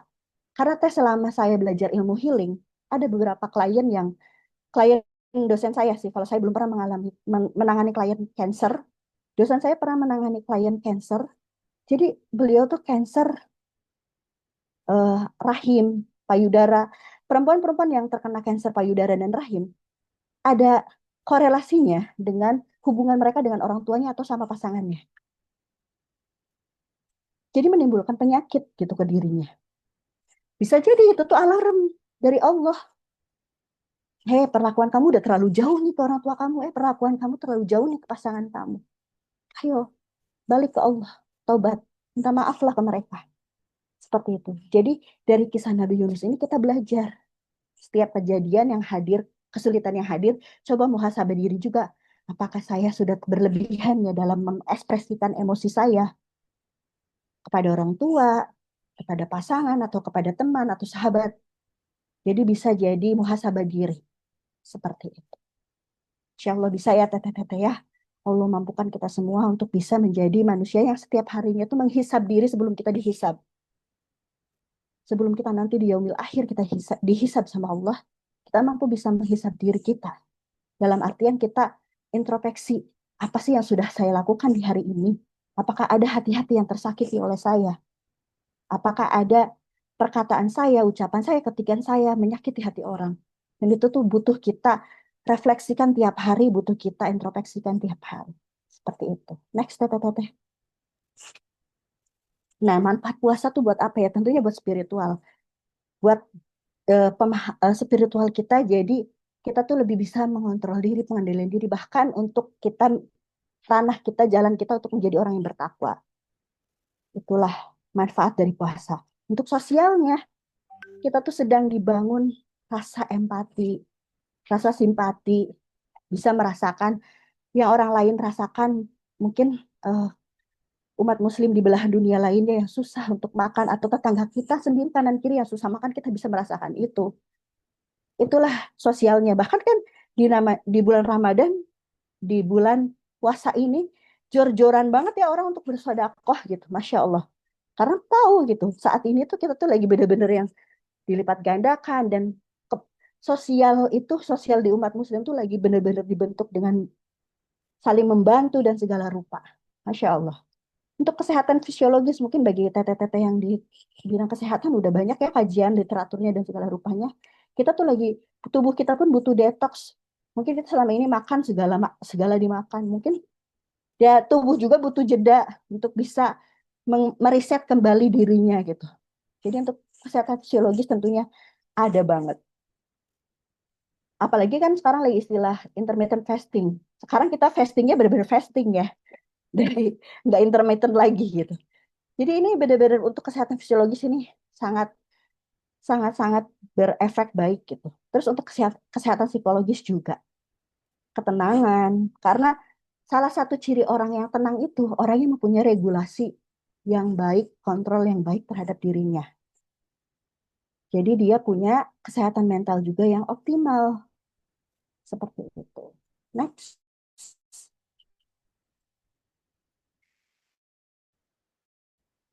Hal-hal yang diperoleh jika kita berpuasa. Next, Teh. Puasa melatih kita menjadi orang yang pemaaf. Nah, artinya sudah dia memaafkan kesalahan orang lain. Jadi kita tuh sekarang tuh regulasi tuh lagi melatih apa sih kecerdasan emosi kita, Teh? Mengenali emosi, meregulasi. Itu tuh kita tuh lagi melatih kecerdasan emosi. Dan dalam bulan puasa juga selama 1 bulan puasa, pada akhirnya ketika 1 Syawal kita saling memaafkan. Semoga memaafkannya itu benar-benar ikhlas dari hati yang terdalam. Next. Kriteria kecerdasan emosi. 1, memiliki empati dan simpati saat berinteraksi. 2, mampu mengontrol ekspresi emosi. Tidak harus meluapkan amarah meskipun sedang kesal. Jadi kita bisa kontrol ekspresi. Mampu beradaptasi dengan stres dan emosi negatif, memiliki kepercayaan diri yang tinggi untuk menghadapi situasi yang berat. Jadi orang yang punya kecerdasan emosi itu mau dihadapkan oleh situasi yang dar-der-dor sekalipun, dia tuh bisa punya kontrol yang baik. Aku rada percepat aja ya biar nanti di pertanyaannya. Next. Udah jam 6 ternyata. Puasa itu melatih kita untuk berbuat kebaikan. Puasa menjadi bentuk ketaatan umat muslim kepada Robnya dan menanamkan takwa ke dalam hati. Menghidupkan kekuatan dan membangkitkan semangat untuk meninggalkan perkara haram dan dosa. Maka hal ini adalah sebuah bentuk kebaikan. Jadi puasa itu melatih kita menjadi orang baik gitu. Masya Allah. Next Teh. Nah, bahkan melalui berpuasa kita akan melatih diri kita untuk menjadi orang yang bersabar. Tadi kalau istilah psikologi kita lagi diajar delay gratification. Imam Al-Ghazali dalam kitab Ihya Ulumuddin menyebutkan bahwa Rasulullah Shallallahu Alaihi Wasallam bersabda, puasa adalah separuh dari sabar dan sabar adalah separuh dari iman. Puasa di bulan Ramadan menjadi ibadah yang paling efektif untuk mengajarkan umat muslim dengan kesabaran. Jadi kalau pengen melatih diri menjadi orang yang lebih sabar, banyak-banyaklah berpuasa. Next. Oh ini terakhir. Ini mah closing statement kali ya dari saya ya. Puasa Ramadan sebagai momentum melatih diri, mendetoks jiwa dan raga, dan untuk membangun habit baru yang lebih baik, serta menguatkan hubungan kita dengan manusia dan dengan Sang Pencipta, yaitu Allah Subhanahu wa Ta'ala. Wallahu a'lam bishawab. Terima kasih banyak Teteh. Insya Allah semoga Allah yang membuka jalannya, memberikan pemahaman kepada teteh-teteh semua, dan memampukan teteh-teteh semua belajar tentang regulasi emosi. Terima kasih banyak. Saya kembalikan ke MC, ke Teh Yani ya, tadi MC-nya ya. Mangga Teteh, atur nuhun. Baik, Masya Allah, Alhamdulillah. Jazakallah khair, Ibu, untuk ilmunya. Meskipun lagi hamil ya, sampai ngos-ngosan, tapi masih waktu dan bersedia untuk mengisi di kajian subuh hari ini. Semoga Ibu lancar lahirannya nanti. Allah mudah. Amin. Amin. Makasih banyak Teteh. Mungkin selanjutnya kita akan masuk kita jawab. Ibu mau Boleh. pertanyaannya atau mau langsung Ibu jawab? Langsung aja Teh. Mungkin barangkali ada yang mau bertanya langsung, 1-2 orang dulu boleh Teh, nanti baru di chat. Oh, baik. Buat teteh-teteh berarti yang mau langsung nanya, boleh raise hand dulu ya. Nanti kita pilih dulu ya. Oh itu udah ada Teh Awani. Teh Awani udah angkat tangan. Barangkali mau bertanya, boleh dinyalakan mikrofonnya ya. Ya, Assalamualaikum warahmatullahi wabarakatuh. Waalaikumsalam warahmatullahi wabarakatuh. Makasih Teh Yani udah kasih kesempatan. Ibu Nizikil Khair, ilmunya Masya Allah lagi hamil Jazakallah khair. ternyata ya. Iya, semoga ngos-ngosan saya tidak menular ya, siapa yang dengar. Iya, tadi emang bertanya-tanya kenapa nih Ibu apalagi nggak sehat tuh ternyata lagi hamil. Semoga Allah mudahkan nanti lahirannya lancar semuanya sehat. Amin, Ya. amin ya rabbal alamin. Ibu seru banget, aku seneng banget kalau udah bahas terkait emosi karena setelah jadi ibu itu kerasa banget. Ternyata harus banyak banget belajar terkait emosi. Aku jadi nge-review buku pas banget ada buku yang namanya Happy Little Soul. Nah ini tuh yang ngebuat aku kayak semangat untuk pengen jadi ibu yang lembut. Makanya waktu pas kemarin tuh aku nanya Bun pertanyaan itu, Mm-mm. Gimana ya kalau misalnya kita udah sempet kayak apa ya emosi gitu ya, udah sempet emosi gitu sama sama entah sama pasangan ataupun anak. Nah di sini tuh dia tuh bilang untuk ibu aku yang aku tak pernah ingat kapan dia marah dan memasang wajah cemberutnya. Kayaknya tuh ini tuh another level untuk seorang ibu gitu. Kayak Masya Kirana Allah ya, tuh. bukunya ebook ya, Iya, Kirana. Saya bukunya. juga baca. Iya, heeh. Nah, terus aku tuh kayak gini, dari situ tuh belajar ternyata jadi wanita itu dengan berbagai dar-dar-dornya rumah, pekerjaan rumah, terus berbagai amanahnya untuk mengontrol emosi itu beneran butuh butuh pertolongan Allah ya yang utama. Terus kita juga belajar untuk bisa ngerilis biar tadi yang kalau kata ibu itu responnya tuh bagus. Nah, yang paling yang aku dari berbagai hal aku coba di dalam hidup ini ada dua, Bun. Yang pertama tuh Qiyamul Lail, terus kayak curhat sama Allah gitu yang bener-bener ya Allah gitu ya. Itu tuh kayak plong banget. Yang kedua tuh journaling. Ini aku nggak tahu ya. Nah, apakah masih ada cara lain untuk ngerilis emosi gitu? Karena kalau misalnya kayak cerita sama manusia, misalnya sama pasangan atau sama temen gitu ya, itu bisa juga, tapi mungkin nggak bisa di setiap waktu. Nggak di momen itu kayak aku lagi beneran capek, aku pengen cerita, ya journaling itu. Nah, tapi di journaling ini aku punya pertanyaan sebenarnya tuh gimana ya journaling yang bagus kan? Karena dengan amanah sebagai ibu tuh kadang PR juga kayak kita bisa duduk manis nulis gitu ya kayak ala-ala masih single yang lama gitu tuh nggak bisa gitu gitu jadi apa namanya nulis tuh yang gimana ya yang efektif yang bisa ngerilis gitu pengennya tuh beneran kayak ketika kita lagi capek tuh kayak udah ya Allah aku mau mau dilepasin ini gitu nggak pengen ada sisa buat anak-anak tuh pengennya bagus-bagus aja gitu loh biar emosi ini tuh cukup aku yang berikhtiar gitu kalaupun misalnya aku mau ngasih tahu ya itu tuh emang ditegasin bukan bukan dengan satu amarah. Nah, pengennya tuh bisa di titik itu gitu, Bun. Masya Allah. Mohon bantuan. Masya Allah. Semoga memudahkan untuk menjawab. Barakallahu fikum. Makasih banyak Teh Awani ya. Bismillah, semoga Allah mampukan saya menjawab pertanyaannya karena pertanyaannya luar biasa. Ini dan mewakili banyak ibu-ibu di sini maupun di luaran sana mungkin ya. Nah, kalau misalnya ada lagi nggak sih hal yang bisa kita lakukan untuk bisa mengontrol diri kita gitu, melatih diri kita selain journaling, qiyam gitu. Nah, sebelumnya saya dari beberapa klien juga Teh yang saya kan kalau proses healing saya kan ini juga ya melakukan terapi juga terhadap emosi-emosi yang terpendam. Nah, setiap sesi selesai sesi itu kan kita kan dari awal konseling terus terapi, terakhirnya saya akan membantu untuk konseling melalui CBT. Jadi kognitifnya saya bantu untuk di apa ya, saya punya pemahaman baru lah gitu ya. Ya di dalam hal ini saya hanya sebatas memberikan advice untuk pilihan mah balik lagi ke klien sebenarnya. Nah, itu tuh pilihannya banyak Teh. Dan setiap orang tuh punya ritmenya masing-masing. Kayak tentang kiam, berarti Teteh enaknya di kiam. Kalau saya enaknya di duha. Beda-beda setiap orang. Jadi curhat ke Allah gitu ya. Kalau kita pengen curhat ke Allah, ada yang enaknya di kiam, ada yang enaknya di duha.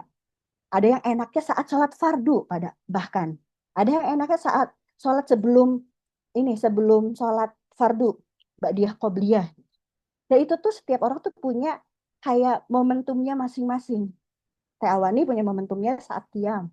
Saya juga beberapa kali saat qiyam, tapi lebih sering powerfulnya saya ngerasa ketika duha dan ketika zikir petang. Kayak suasananya tuh apa ya, ambience-nya tuh vibes-nya tuh mendukung gitu untuk saya curhat enak. Karena kalau saya sih memang di jam-jam itu tuh kosong gitu Teh. Di jam-jam duha tuh ada jeda di mana saya tuh anak-anak sekolah semua gitu ya. Gak tahu nih kalau udah punya bayi apakah akan ritmenya berubah lagi? Karena beda, akan beda lagi karena yang namanya manusia tuh dinamis kan ya kehidupan itu. Nah kalau journaling itu juga masya Allah luar biasa. Tapi bagi kita ibu-ibu kadang susah ya journaling tuh untuk bisa kita menyediakan waktu untuk bisa duduk tenang dan segala rupa. Dan journalingnya seperti apa yang bisa akhirnya membantu rilis, yaitu journaling yang di, jadi tidak sebenarnya dari nulis bebas juga itu udah mampu merilis. Tapi untuk bisa lebih dalam lagi, kayak dijabarin teh, kayak misalnya apa yang saya rasakan, terus dihitung sekuat apa emosi ini yang saya rasakan gitu. Kan saya merasakan marah, kan dikenali dulu si emosinya, seberapa berat emosi yang saya rasakan. Jika saya nilai 1 sampai 10, misalnya 8, berarti di 8 nih rada mendekati 10 ya, mau tinggi nih. Lalu di situ berarti saya membutuhkan waktu untuk bisa saya merilis. Paling pertama banget, pertolongan pertama sebenarnya mah atur nafas. Ketika kita tersulut emosi. Kenapa? Karena secara fisiologis kita tuh jantung kita terpacu ketika kita marah. Detaknya tuh lebih kencang. Marah, sedih juga sama. Sedih yang itu. Nah, di dalam psikologi itu ada ilmu pernyataan, istilahnya kita tuh untuk kita bisa kembali tenang, ke ritme tenang, bantu setiap hal itu jadi ritmis kembali. Jadi si jantung yang tadinya detaknya kencang, jadi tek tek lagi gitu. Dengan apa? Salah satunya dengan nafas. Kalau di psikologi kalau di healing gitu ya, di teknik healing ada pernafasan dari ditarik 4, ditahan 4, dikeluarkan 4. Sampai diulang-ulang sampai rileks. Ada juga nafas singa. Nafas singa tuh ada beberapa klien tuh sampai susah ngambil nafas juga karena udah di tahap yang marahnya udah tinggi atau lagi apa udah mulai keluar nih lagi kambuh gitu ya. Sampai ngatur nafas pun susah. Disaranin untuk nafas singa dulu. Nafas singa tuh yang mangap gitu teh. Seenggaknya jadi si jantung tuh dipompa dulu. Set set set set set set sampai akhirnya dia mulai terbantu ritmis lagi. Baru ke nafas perut. Nafas perut sih yang paling ini. Biasanya orang-orang yang suka yoga tuh, nafas itu. Tahan, terus. Nah itu teh perlahan. Nafas. Nah kalau secara Islam, ada banget kan cara kita rilis tuh. Ketika kita merubah posisi kita. Ketika kita berdiri, duduklah. Ketika duduk, kita berbaringlah. Dan ketika saya belajar quantum healing, tidurannya jangan di kasur, kalau bisa tidurannya di bumi. Yang menginjak bumi langsung. Karena bumi yang akan menyerap energi negatif yang ada di diri kita. Masya Allah, Allah tuh sudah menyediakan tentara-tentara. Ya Allah jadi pengen nangis. Tentara-tentaranya untuk menolong kita gitu, teteh. Karena Allah tuh maha tahu bahwa manusia tuh punya batas untuk mampu mengendalikan sesuatu. Jadi Allah mengaktifkan bumi untuk energi negatif. Gitu. Dengan hadis yang Rasulullah ya, ketika kamu marah, ketika lagi berdiri, duduklah. Ketika masih marah, berbaringlah.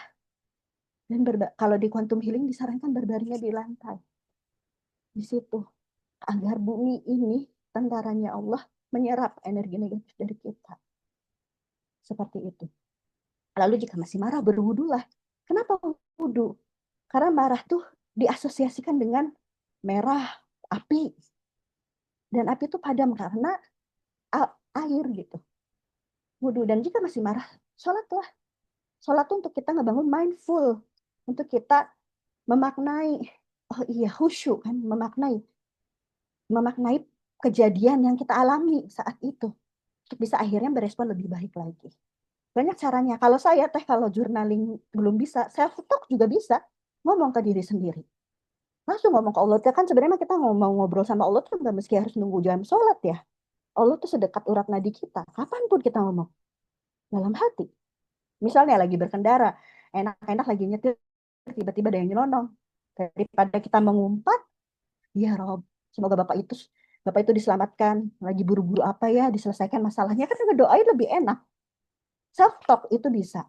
Kitanya rilis, kitanya pun ngedoain baik ke orang lain. Daripada kita mengumpat, apalah kata-kata kasar gitu ya. Kayak gitu. Itu emosi itu kapan aja ya, suka tiba-tiba di jalan, di mana. apalagi yang kita yang dihadapkan dengan makhluk kecilnya Allah, anak. Sangat wajar seorang ibu-ibu tuh mudah tersulut. Karena yang kita hadapi itu manusia kecil. Yang dia tuh pemahamannya masih baru berkembang. Kognisinya, nalarnya. Bahkan emosinya tuh baru berkembang. Bahkan dia tuh belum tahu respon yang benar tuh kayak gimana. Mungkin kalau sama pasangan kita cenderung jarang konflik. Karena sama-sama kita dewasa. Sama-sama kita saling memaklumi. Walaupun ada ya orang dewasa yang kekanak-kanakan juga. Kata Bu Eli Risman ya. Tapi pada dasarnya kalau kita ngadepin suami lebih mudah daripada kita ngadepin anak kita sendiri. Karena yang kita hadapi orang yang masih berkembang, baru berkembang secara nalar, kognisi dan segala rupa. Tapi Allah tuh ternyata ya tadi di surat Al-Anbiya bahwa ketika kita keceplosan masih ada jalan akhirnya gitu untuk bisa kita meminta maaf ke anak, terus kita juga memohon ampunan kepada Allah. Seperti itu teh. Banyak sebenarnya teh kalau proses rilis itu kayak gitu. Nah kalau misalnya proses rilis ini udah dilakukan berkali-kali dan alhamdulillah kalau Teh Awani sudah menemukan momentumnya ya, journaling dan itu pas qiyam. Tapi ada beberapa orang tuh yang saya udah melakukan A, B, C, D, teknik apapun itu, tapi masih jebol terus gimana? Bisa jadi lukanya terlalu dalam dan itu butuh profesional untuk bisa membantu merilis emosi yang memang terpendam di alam bawah sadarnya sudah mungkin bisa jadi kerak gitu, udah jadi kerak. Itu dibantu dulu untuk dialirkan rasanya dan ketika semuanya sudah bisa, tetehnya sudah bisa mampu gitu ya dibekali self healing. Seperti itu teh. Semoga terjawab. Saya kembalikan lagi. Baik, semoga terjawab buat Teh Awani ya, dan terima kasih Ibu untuk jawabannya. Mungkin ke pertanyaan kedua ya Ibu untuk langsung raise hand lagi. Satu orang lagi ya berarti. Boleh, Mangga? Nah, nanti untuk pertanyaan selanjutnya mungkin yang dari kolom chat ya Ibu izin. Mangga. Enggak, yang mau bertanya lagi ada?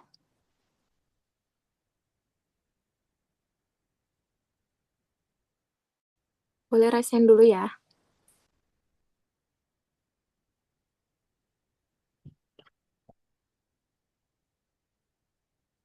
Oke, mungkin Teh Yanti ya. Boleh dinyalakan aja mikrofonnya. Assalamualaikum Ibun. Waalaikumsalam Teh, salam kenal. Iya Ibun. Ibun izin bertanya ya, beberapa bulan yang lalu saya dapat perlakuan yang kurang baik ya dari lingkungan kerja. Maaf ya Ibun. Nggak apa-apa Teh. Jadi saya sudah berusaha memaafkan ya, tapi sekarang ini jadi apa sikap saya sama mereka itu udah nggak bisa seperti yang sebelumnya ya.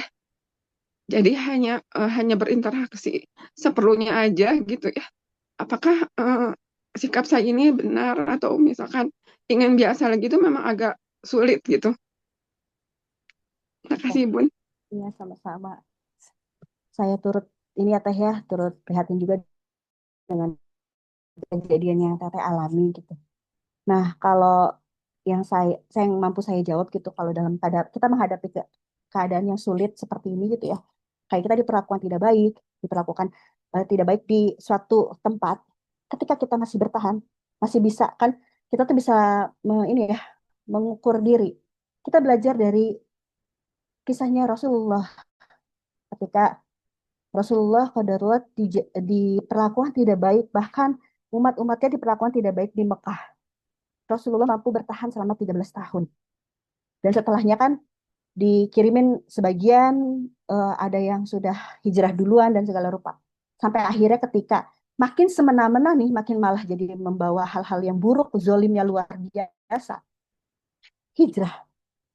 Konsep hijrah ini adalah untuk menyelamatkan diri kita. Karena memang manusia itu punya batasan. Punya batasan kita bertahan di lingkungan yang toksik. Kita bisa bilang seperti itu ya. Dan itu yang bisa merasakan Teh Yanti sendiri. Apakah ini lingkungannya masih baik, masih membawa kebaikan untuk Teh Yanti, atau lingkungannya sudah kayaknya kayak serba salah banget ya hidup di sini, zolim banget ya sampai misalnya nauzubillah bisa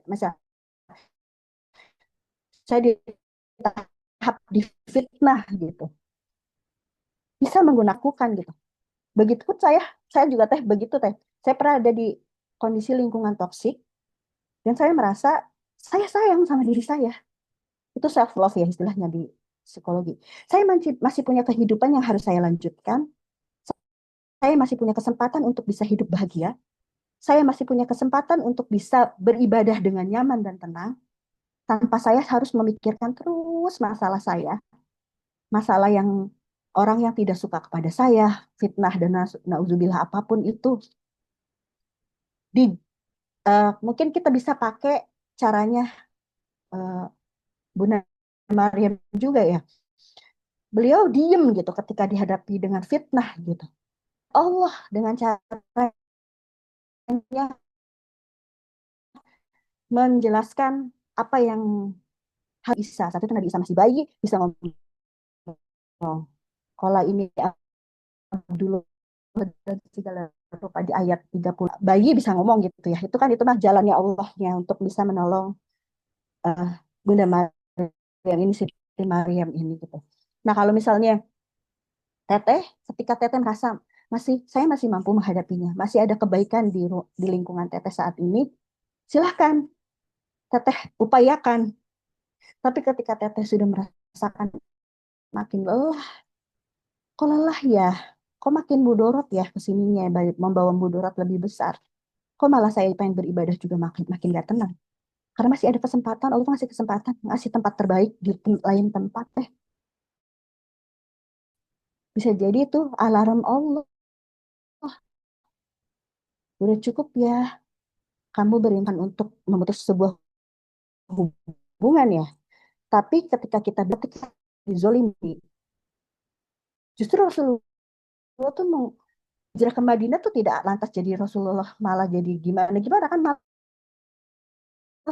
jadi kuat Islam di Madinah. Islam makin besar kayak gitu.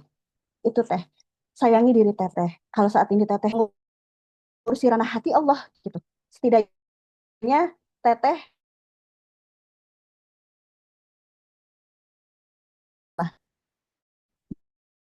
udah sebatas itu untuk bisa orang tersebut memaafkan Teteh atau segala rupanya, itu kan ranahnya.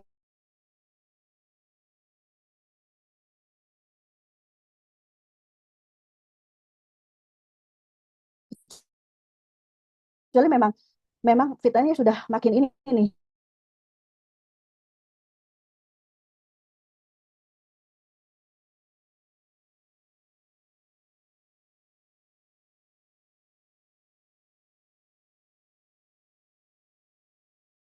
Saya kembalikan dan saya trauma untuk kosan gitu. Saya tuh dulu nggak kos ya. Bestie-bestie saya tuh suka biasa ngumpul gitu ya, terus ngomongin batur. Nah, aku tuh gak suka gitu. Kayaknya rasa saya tuh ini udah terlalu berlebihan nih kalau dilanjutkan gitu ya. Ya, kadang kitanya jadi yang namanya manusia ya, jadi ke bawah-bawah gitu. Ya Allah, pengen banget pindah, tapi gak bisa gitu. Aku pindah ya, ujung-ujung itu kan aneh. Kalau daruratnya Allah kirimkan maling, coba ngirimin maling, dan hanya kamar saya yang dimaling. Dari situ saya trauma, ayah saya mengajak saya untuk udah cari kosan lain yang ada security-nya. Pindah deh akhirnya kosan. Saya di kosan itu saya sendirian, maksudnya di antara perbestian saya.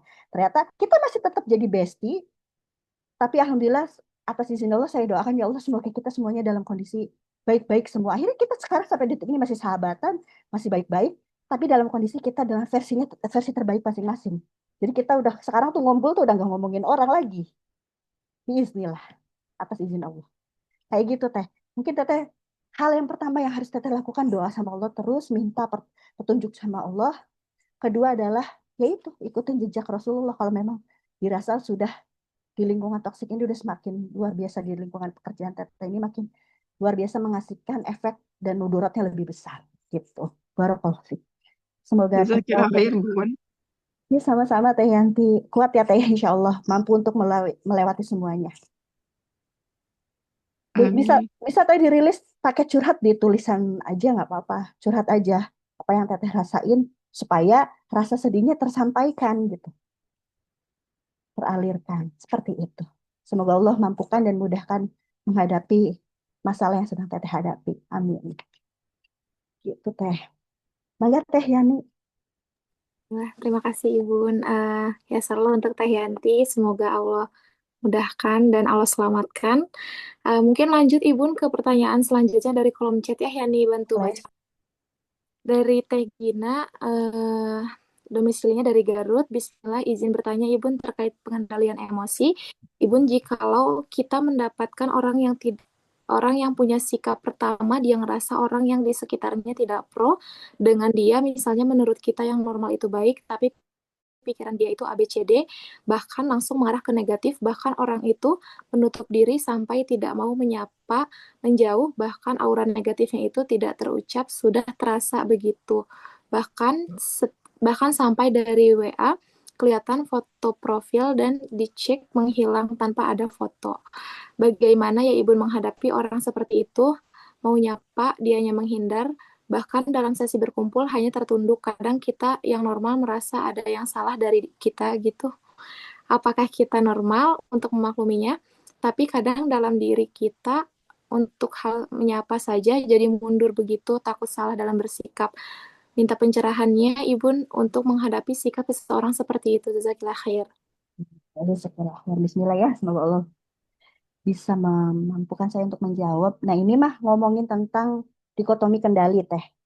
Jadi kita harus bisa mengontrol hal yang ada di dalam diri kita. Itu bisa kita kontrol tentunya. Dan hal yang di luar diri kita, even itu orang tua kita sekalipun, kita tuh nggak bisa mengontrol. Nah ini kan nggak dijelasin ya siapa-siapanya, sahabatnya kah, hanya teman aja kah, atau apapun. Kalau misalnya, dan dalam psikologi sosial tuh ada istilahnya kita tuh punya circle-circle. Jadi ring pertama tuh orang-orang yang bener-bener itu tuh deket sama kita. Kalau misalnya yang udah punya keluarga inti, ya suami, anak, diri diri sendiri. Itu ring pertama. Ring kedua adalah orang tua, mertua, ipar, dan segala rupa. Ring ketiga. Nah, kalau misalnya kita pengen punya rasa rasa empati yang tinggi nih ya, pengen ngebantu orang-orang yang butuh, kelihatannya kok ini orang nih nunduk aja, kayak butuh bantuan. Tapi gimana ya cara ngebantunya? Kita perhatiin dulu dia ada di ring keberapa kita. Karena kita tuh dalam melakukan kebaikan juga, bahkan di Al-Quran juga kan kita sodako aja pun kepada orang yang terdekat dahulu gitu. Begitupun kita menolong. Seperti itu yang harus perlu kita lakukan. Nah, tapi ini siapa? Teh Gina nggak menjelaskan siapa-siapanya ada di ring keberapanya Teh Gina. Kalau misalnya itu jauh dari kita, ya cukup kita doakan. Biarkan Allah yang mengatur dan mengurus kehidupannya. Bahkan saya aja di psikologi Teh, kita tuh nggak bisa ujuk-ujuk. Misalnya saya, saya tuh pernah ya ketemu orang di pinggir jalan. Orang tuh kayak sama anaknya bawa gembolan gede gitu ya, tas gede. Suami yang nyetir kan. Ya Allah, kayaknya itu orang lagi menghadapi beratnya kehidupan gitu. Tapi saya pun tidak punya kemampuan apa ya untuk ikut campur tiba-tiba karena saya nggak kenal itu di jalanan, saya cukup mendoakan. Karena dari kita juga di psikologi tuh ada kode etik kalau emang si kalau klien nggak mau dibantu kita nggak bisa ngebantu Teh, nggak bisa ngebantu. Balikin lagi ke orangnya. Doain aja semoga orang tersebut dibangun kesadarannya sama Allah untuk bisa mencari bantuan. Antara lewat siapapun kayak gitu. Dan kita tuh punya hal-hal yang bisa kita kendalikan dan tidak. Itu batasan kita sebagai manusia. Ada hal yang bisa kita kontrol dan tidak. Alih-alih kita malah fokus sama hal-hal yang nggak bisa di luar kontrol kita, malah hal yang harusnya ada dalam kontrol kita susah, kita jebol. Seperti itu. Kalau masalah misalnya dia kelihatan seperti ini, cukup dalam bentuk empati kalau memang orangnya di luar jangkauan kita, empati itu bisa bentuknya dalam doa. Seperti itu. Mungkin bisa kejawab ya Teh Yani, Teh Gina ya tadi ya dari Garut. Seperti itu. Mungkin lanjut ke pertanyaan berikutnya dari Boleh Mangga. Sumedang. Assalamualaikum Ibu, mau bertanya untuk orang yang sudah kecanduan hal negatif dan prefrontal cortex-nya sudah rusak, apakah bisa sembuh atau normal lagi? Jika bisa, bagaimana caranya? Jazakillah khair. Jazakallah khair. Bismillah ya Teteh, semoga Allah mampukan. Kalau ini ada terapinya khusus Teh, terapi orang-orang yang edik tuh ada salah satunya eh, Aisyah Dahlan ya. Dokter Aisyah Dahlan tuh salah satu penggiat terapi yang adiktif juga gitu. Bagaimana cara-caranya? Kalau saya sebenarnya bukan bukan di ranah itu, saya bukan yang menangani edik. Edik apa? Jadi kalau misalnya ngomong nanyain caranya, eh qadarullah saya tidak tahu caranya karena saya tidak ada di bidang itu gitu. Saya bidangnya bidang lebih ke bidang healing terapi, terapi untuk rilis emosi. Kalau misalnya untuk rilis emosi, insya Allah saya bisa gitu membantu karena kalau udah ngomongin prefrontal cortex ini butuh seorang dokter biasanya yang akan menangani dan psikolog juga. Karena ada area fisiologis yang dibantu dengan obat-obatan juga mungkin ya sependek sepengetahuan saya, karena yang hanya bisa memberikan obat tuh dokter atau psikiater. Psikolog tuh nggak bisa ngasih obat teh. Bedanya psikolog sama psikiater tuh. Karena psikolog tuh kita cuma bisa ngasih terapi-terapi, konseling kayak gitu. Karena kita nggak belajar tentang eh, obat-obatan gitu. Tidak tidak belajar tentang hal itu. Tapi kalau dokter tuh belajar. Jadi butuh dokter, butuh psikolog, beberapa. Biasanya dirucuk dulu aja gitu. Kalau memang udah, nauzubillah udah di tahap kecanduan. Karena ada kayak kan bahkan ada ya kayak semacam karantinanya khusus. Nah, untuk terapinya seperti apa atau obatnya apa yang diberikan. Qadarullah saya tidak tahu lebih dalam tentang hal ini karena saya tidak ada di bidang itu. Mohon maaf tidak bisa menjawab lebih dalam lagi. Tapi kalau secara di psikologi ini sependek sepengetahuan saya mah ada terapi perilaku sih teh, lebih ke terapi perilaku sama kognisi terapi kondisinya. Nanti di terapi itu untuk obat-obatannya nanti pihak kedokteran, seorang dokter yang akan memberikan untuk bisa ngebantu si kecanduannya ini untuk bisa berkurang. Dan itu ada tahapannya panjang dan beda-beda ediknya. Orang kan beda-beda. Misalnya ini eh, ediknya di tingkat ini di tingkat ini akan beda-beda treatmentnya. Mungkin ya seperti itu. Wallahu a'lam bishawab. Punten teh, siapa di teh Resi dari Medan. Gitu, Teh Yani. Baik, jazakillah khair, Ibun. Izin konfirmasi lagi, Ibun. Kira-kira Ibun mau jawab pertanyaan berapa lagi? Ini udah 6:30 ya, tidak terasa, Masya Allah. Mang, satu lagi kali ya Teh ya, sisanya bisa dijawab masih ada lagi ya? Ya, Sisanya di grup, Panginten ya?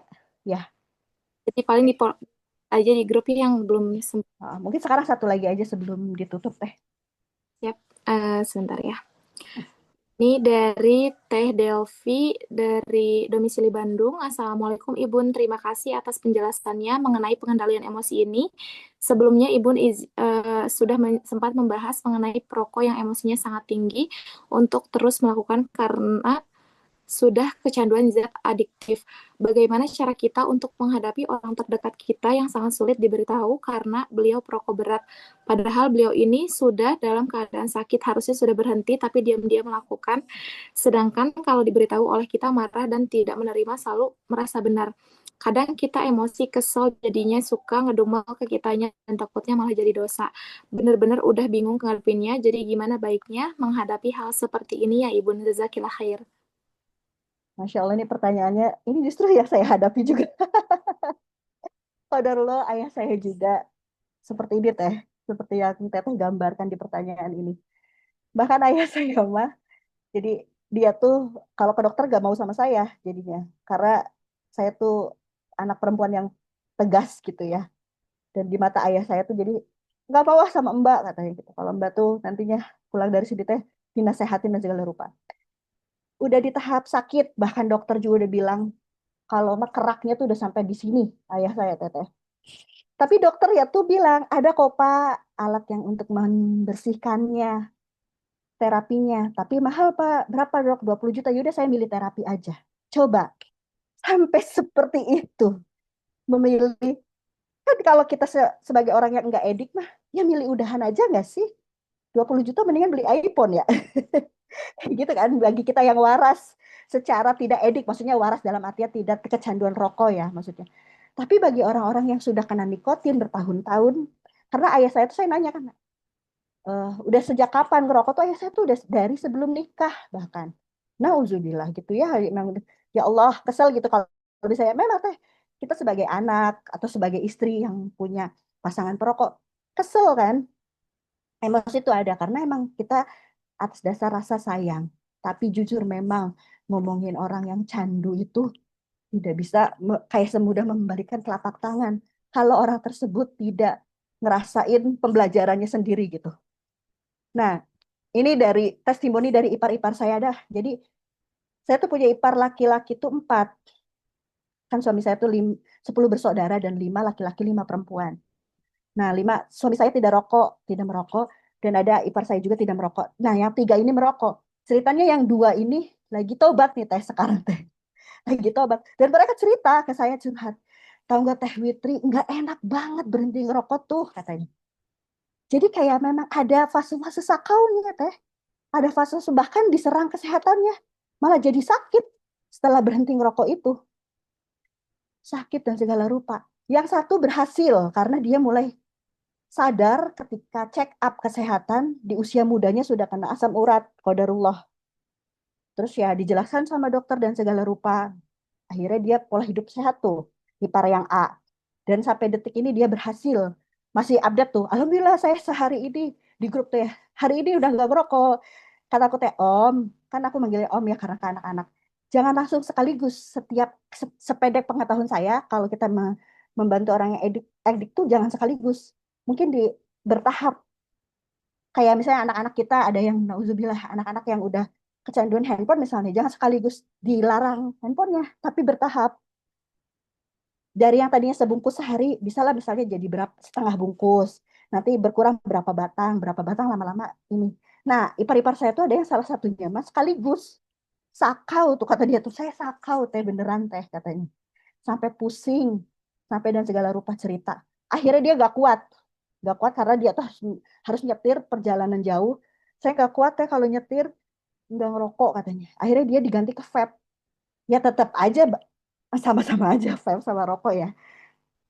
Sampai padahal mamah mertua tuh udah ngeluarin dalil dan segala rupa tentang zolim dan segala rupa. Nggak mempan teh kalau anaknya, kalau si orang yang bersangkutan tidak sadar atas kemauannya sendiri. Kalau ipar saya yang A itu kan atas kemauannya sendiri, dia diingatkan sama Allah melalui sakit gitu ya. Nah kalau yang B itu dia tuh punya anak gitu, punya bayi, baru punya bayi. Dia pengen tuh jadi ayah yang nggak perokok. Tapi kalau dulu tidak sekuat itu. Kayak gitu. Akhirnya kembali lagi.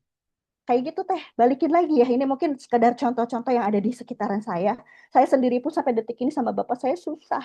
Sampai yang turun tangan tuh anak saya. Jadi anak saya tuh sampai gini apa sih berkacak pinggang di depan eyangnya ya. Tahu nggak ngerokok tuh paru-parunya bolong gitu-gitu. Dan eyangnya tuh takut hanya ke anak saya di antara cucu-cucunya. Tapi beliau memilih apa coba teh kalau pengen ngerokok? Pergi ke sawah. Di sawah ngerokok nggak di rumah, emang nggak di rumahnya gitu. Jadi nyolong-nyolong. Ya sudahlah ya qadarullah. Saya hanya bisa sebatas mendoakan. Ya Allah semoga ayah saya bisa bisa sembuh sehat lagi gitu. Kalau lagi sakit emang stop gitu. Kalau lagi kambuh sakitnya, kalau udah sehat lagi ya ngerokok lagi ya gitulah qadarullah.